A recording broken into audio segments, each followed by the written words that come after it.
മോനോസ് വൈബ്സിൻ്റെ പുതിയൊരു വീഡിയോയിലേക്ക് എല്ലാവർക്കും സ്വാഗതം. ഇന്ന് റിപ്പബ്ലിക് ഡേ ആയതുകൊണ്ട് കുറച്ച് ഇൻഫോർമേറ്റീവ് ആയിട്ടുള്ളൊരു വീഡിയോ ആണ് കേട്ടോ. കുറച്ച് നാൾ മുന്നേ പഞ്ചാബിലെ അമൃത്സറിൽ പോകാനിടയുണ്ടായി. അപ്പോൾ അവിടെ നമ്മൾ ജാലിയൻ വാലാബാഗ് കൂട്ടക്കൊല നടന്ന സ്ഥലത്തുള്ള സ്മാരകം വിസിറ്റ് ചെയ്തിട്ടുണ്ടായിരുന്നു കേട്ടോ. അപ്പോൾ അതിൻ്റെ വീഡിയോ ആണ് ഇന്ന്. 1919 ഏപ്രിൽ 13 ഈ ജാലിയൻ വാലാബാഗ് കൂട്ടക്കൊല ഉണ്ടായിട്ടുള്ളത്. അപ്പോൾ ഏകദേശം ഒരു 20,000-ഓളം ആൾക്കാർ അവിടെ തടിച്ചുകൂടി ഒരു യോഗം ചേർന്നിട്ടുണ്ടായിരുന്നു. അപ്പോൾ അവിടേക്ക് പട്ടാളക്കാർ വന്നിട്ട് വെടിയുതിർക്കുകയാണ് ഉണ്ടായിട്ടുള്ളത്.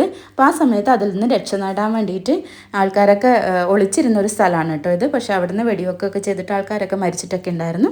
ആ ഒരു കിണറാണിത്. പിന്നെ ആ ഒരു സമയത്ത് ഏകദേശം 1000-ഓളം ആൾക്കാർക്ക് വെടിയേൽക്കുകയും 1000-ഓളം ആൾക്കാർ മരിക്കുകയും ചെയ്തിട്ടുണ്ടായിരുന്നു കേട്ടോ. പക്ഷേ ബ്രിട്ടീഷുകാരുടെ ഒരു കണക്കിൽ 379 ആൾക്കാർ മരിച്ചു എന്നാണ് പറയുന്നത്.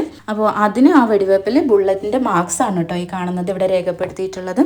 അപ്പോൾ ഇന്നത്തെ വീഡിയോ ഇത്രയേ ഉള്ളൂ. വീഡിയോ നിങ്ങൾക്ക് യൂസ്ഫുൾ ആയെന്ന് വിചാരിക്കുന്നു. അപ്പോൾ എല്ലാവർക്കും ഒരിക്കൽ കൂടെ ഹാപ്പി റിപ്പബ്ലിക് ഡേ.